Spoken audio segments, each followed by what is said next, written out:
Assalamualaikum warahmatullahi wabarakatuh. Ketemu lagi dengan saya Septiani dalam video identifikasi larutan asam basa kimia kelas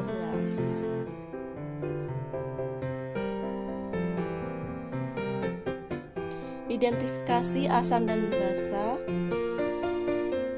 dapat menggunakan zat yang disebut dengan indikator. Indikator adalah zat yang dapat memberi warna berbeda dalam lingkungan asam dan juga lingkungan basa. Indikator dapat dibedakan menjadi indikator alami dan indikator buatan. Perbedaannya antara indikator alami dengan indikator buatan yaitu indikator alami berasal dari alam, sedangkan indikator buatan berasal atau dibuat oleh manusia, biasanya berupa bahan-bahan kimia. Cara menentukan senyawa bersifat asam, basa atau netral dapat menggunakan kertas lakmus dan larutan indikator atau indikator alami. Berikut adalah beberapa cara menguji sifat larutan.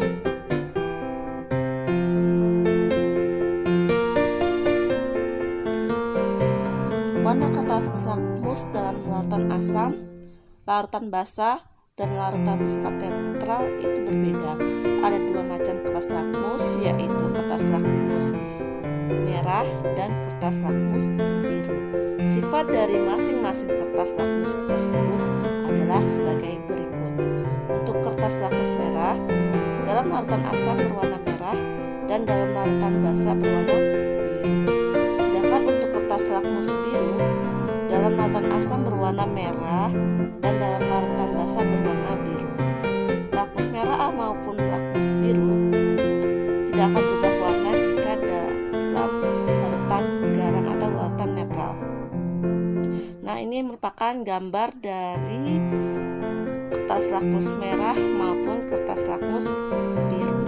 Di sini terlihat kertas lakmus biru apabila dicelupkan dalam larutan asam akan berubah menjadi warna merah, sedangkan kertas lakmus warna merah apabila dimasukkan ke dalam larutan basa maka akan berubah menjadi warna biru.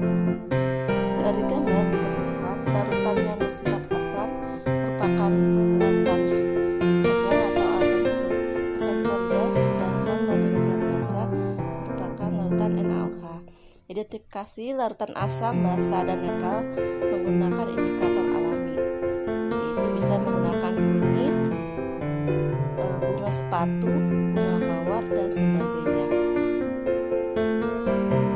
Sebagai contoh, ambillah kulit manggis, lalu tumbuklah sampai halus dan campur dengan sedikit air.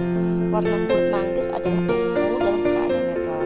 Jika ekstrak kulit manggis dibagi dua dan masing-masing diteteskan larutan asam dan basa, maka larutan asam terjadi perubahan warna dari ungu menjadi coklat kemerahan. Nah, ini merupakan tabel perubahan warna dari indikator alami maupun indikator buatan dalam keadaan asam, netral maupun basa.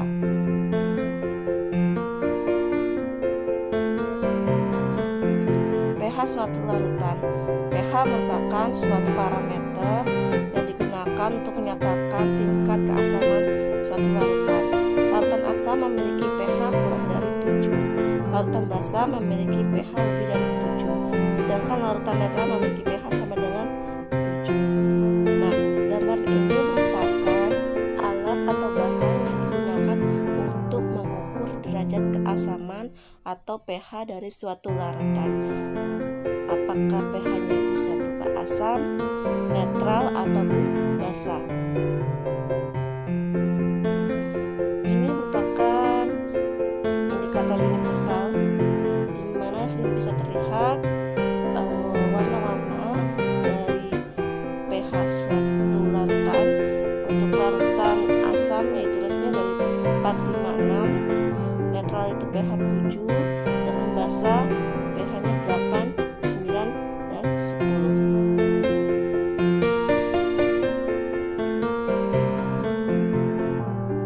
pH universal warna indikator universal pada larutan pH tertentu. Itu ada merah pH-nya 1, merah lebih muda pH 2, dan seterusnya sampai ungu tua itu pH sama dengan 14. Trayek perubahan warna indikator asam basa. Batas-batas pH ketika indikator mengalami perubahan warna disebut trayek perubahan warna indikator itu. Trayek perubahan warna dari beberapa indikator diberikan pada tabel berikut ini.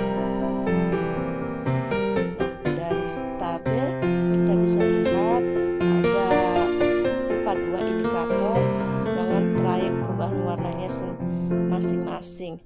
Di sini metode Jingga perubahan warnanya apabila dia berada pada pH 2,9 sampai 4,0, perubahan warnanya menjadi merah menjadi kuning.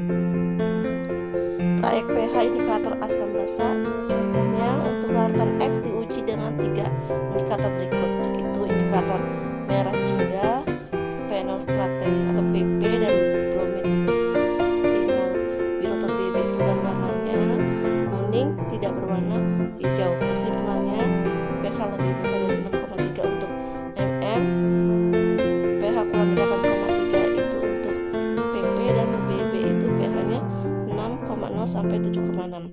Kesimpulan, pH larutan X berkisar antara 6,3 dan 7,6. Hal ini bisa terlihat pada diagram yang di bawah ini. Nah, titik temunya yaitu pada 6,3 sampai 7. Mari jawab pertanyaan di bawah ini.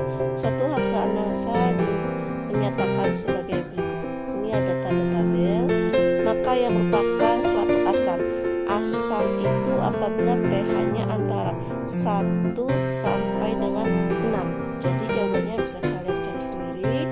Pertanyaan selanjutnya, suatu larutan dicelupkan kertas lakmus berwarna merah dan biru.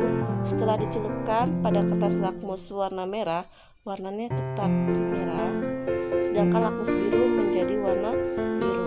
Berarti larutan tersebut bersifat.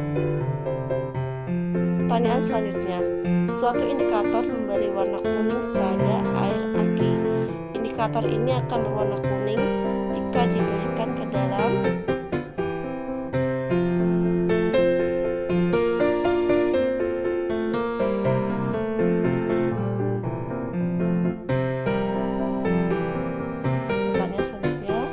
hasil percobaan warna lakmus dan larutan. Lihat pada tabel ya. Berdasarkan data di atas, maka larutan yang bersifat basa adalah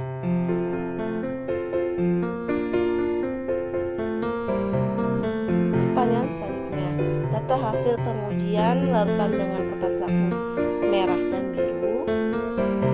Untuk larutan ini ada PQRST lalu dicelupkan dengan lakmus warna merah dan lakmus warna biru. Berdasarkan data tersebut bersifat apa ya? Pertanyaan selanjutnya, kertas lakmus merah akan berubah warnanya menjadi biru jika diteteskan larutan asam sulfatka, natrium klorida, barium hidroksida, asam cuka, atau asam iodida. Pertanyaan selanjutnya, jelaskan bagaimana membedakan antara asam dan basa. Berikan contoh zat dari kehidupan sehari-hari yang cocok dengan kategori tersebut.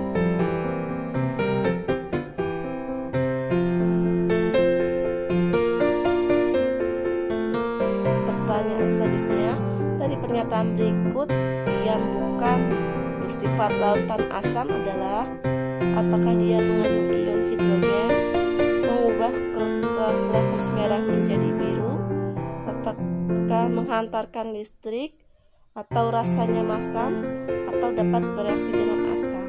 Demikian video kali ini. Saya ucapkan terima kasih dan sampai jumpa pada video selanjutnya. Wassalamualaikum warahmatullahi wabarakatuh.